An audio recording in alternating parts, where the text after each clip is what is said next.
నరేంద్ర గారు I don't know Kannada అండి.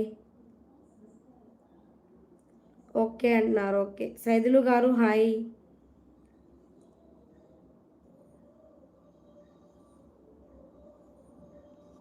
మీ blessings నాకు కావాలి. నా బ్లెస్సింగ్స్ ఎప్పుడూ ఉంటాయండి మీతో ఎన్టీఆర్ గారు. మీరు చేసేది మంచి పని అయితే నా బ్లెస్సింగ్స్ ఎప్పుడు మీతో ఉంటాయండి, ఏ పనైనా సరే. నేను బాగున్నా సైదులు గారు, మీరు బాగున్నారా? పోనీ తమిళ్ తెలుసా? తమిళ్ కూడా తెలియదు భారత్ గారు.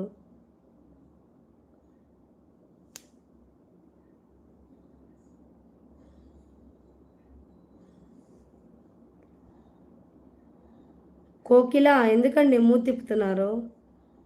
బాయ్ రా చిన్న. ఇంకా 2 లైక్స్ ఇవ్వండి గాయస్, 100 లైక్స్ అయితే నేను వెళ్ళిపోతా. ఐఎమ్ హిందీ. ఎస్ హిందీ.